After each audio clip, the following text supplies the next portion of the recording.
Hi friends, my name is Milan Dolaria. In previous video, we solved up to the question number 10. So now in this video, we start with question number 11. Okay, so first of all, read this question. Here, 11 bags of wheat flour, each mark 5 kg, actually contained the following weights of 4 in kg. Okay, following weights of flour, wheat flour in kg. So here our observations are 4.97, 5.05, 5.08, 5.03, 5, 5.06, 5.08, 4.98, 5.04, 5.07 and 5. Find the probability that any of these bags chosen at random contains more than 5 kg of flour. Okay. Find the probability that any of these bags chosen at random contains more than 5 kg of flour. Here 11 bags of wheat flour, each mark 5 kg. Each mark 5 kg actually contain the following weight. Here actual weight is given to you. Okay, actual weight is given to you of 11 bags. So here we have 11 observation. 1 2 3 4 5 6 7 8 9 10 and 11.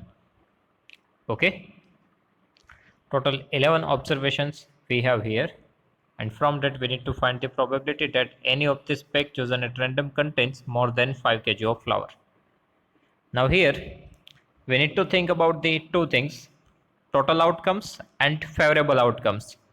So here our total outcomes, here our total outcomes is equals to total how many observations you have, 11, right? Total how many observations you have, 11, because it is already given 11 bags of wheat flour. Otherwise we can count here 1 2 3 4 5 6 7 8 9 10 11. So total 11 observations we have. So total number of outcomes is equals to 11. Now we need to find the favorable outcomes. That means in favor of the event, right? We need to find the probability that a bag contain more than 5 kg of flour. More than 5 kg of flour. So we need to find total how many bags are there which contain more than 5 kg of flour. Right? So from all this data we just need to find the how many bags are there who contain more than 5 kg of flour. So we need to count it. So first of all, more than 5.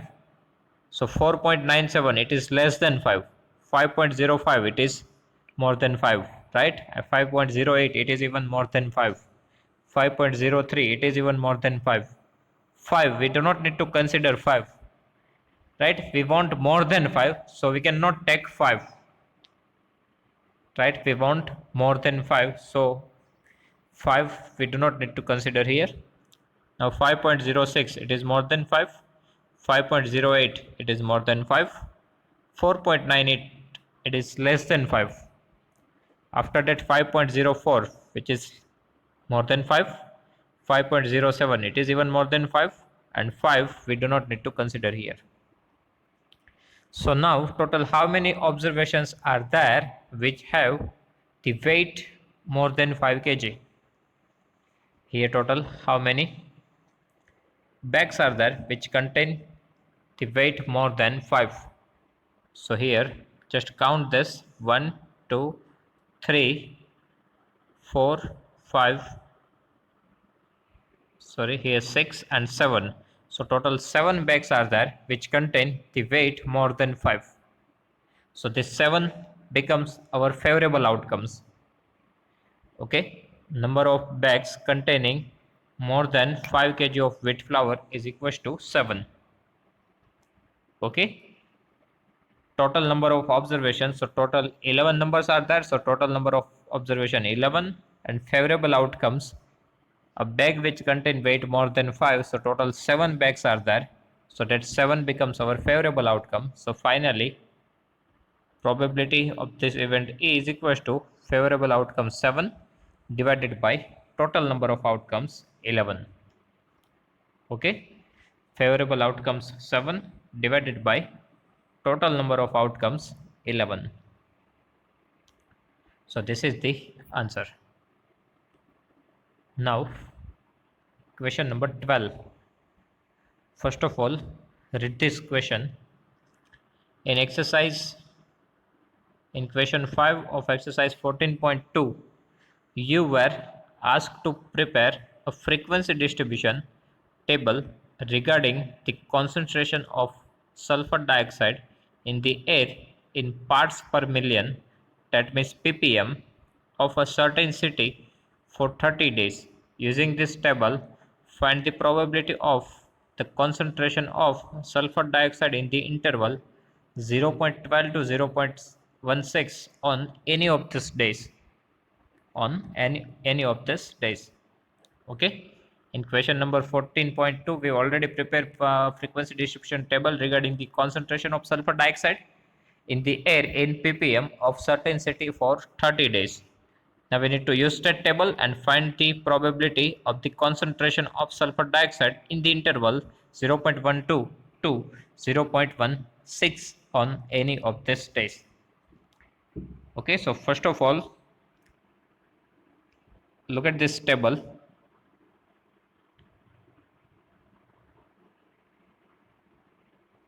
Now from here we need to find the probability. So here in table we can see that we already prepare one table, and that things we just learn in our chapter number 14. Okay, how to make this table, but right now the table is ready-made given to you. We need to use that table. In that concentration of sulfur dioxide, it is given in terms of class 0.00 to 0.04, and that frequency 4. That means total 4 days are there. In that, concentration of sulfur dioxide in air is in between 0 to 0.04. Now second is 0.04 to 0.08 and frequency 9. That means 9 days are there. In that, concentration of sulfur dioxide in air is in between 0.04 to 0.08. Okay, and so on. At last 0.20 to 0.24, total frequency is 2. That means total 2 days are there. In that, concentration of sulfur dioxide in the air is in between 0.20 to 0.24.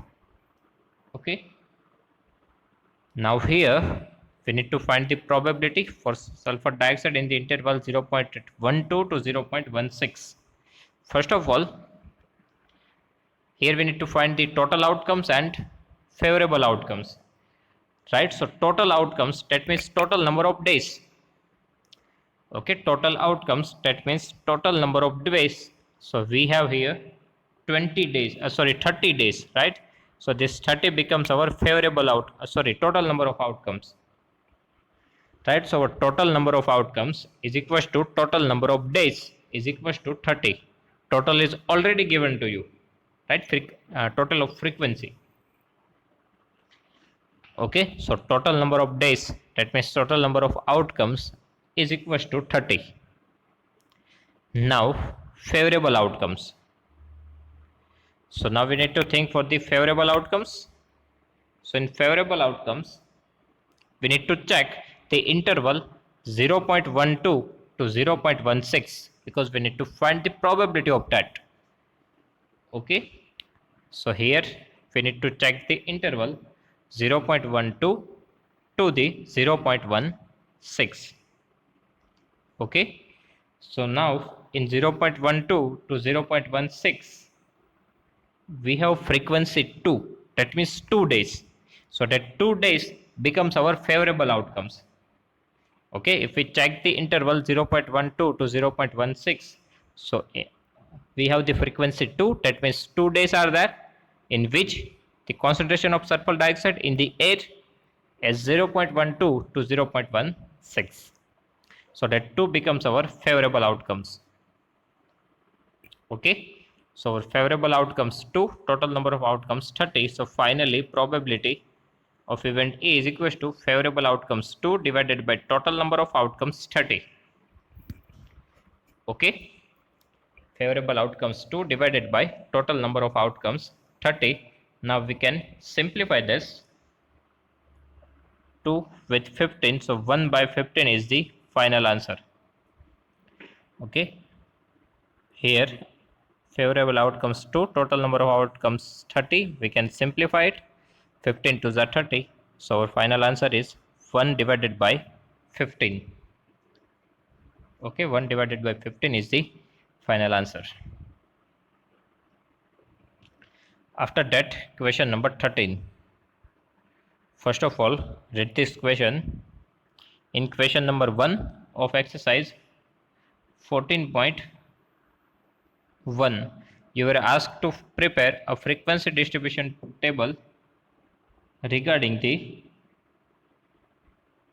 blood group of 30 students of a class. Okay, use this table to determine the probability that a student of this class selected at random has blood group AB. Here some mistake is there, here not 14.1 but 14.2. In 14.2 question number 1, we prepare a frequency distribution table regarding the blood group of 30 students of a class. We need to use that table and we need to find the probability for blood group AB. Okay, now just see this table. This is ready-made table, it's given to you. You need to use this table and need to find the probability.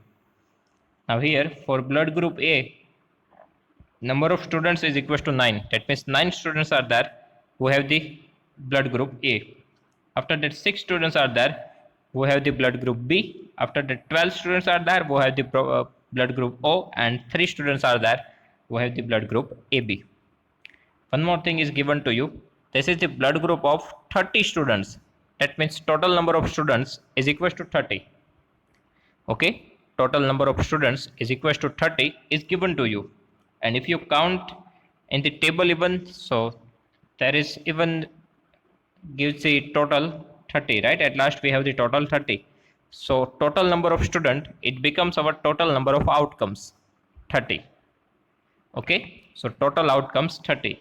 Now for favorable outcomes, we need to check the blood group AB. Okay, we can see from the table, total 3 students are there who have the blood group AB. Right? Total 3 students are there who have the blood group AB.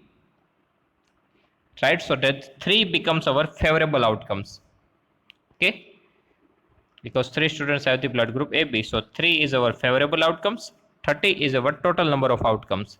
So we can find the probability favorable outcome 3 divided by total number of outcome 30, and we can simplify it 3 with tensor, right? So 3 divided by 10. This is the answer. Okay, so probability of event E, favorable outcome 3, because 3 students have the blood group AB, and denominator total number of outcomes 30. So 3 by 10, this is the final answer. So students, here our exercise 15.1 is complete and our chapter number 15 is complete. So if you have any doubt in this exercise, please write down in comment section. I will give you the answer. Okay, thank you.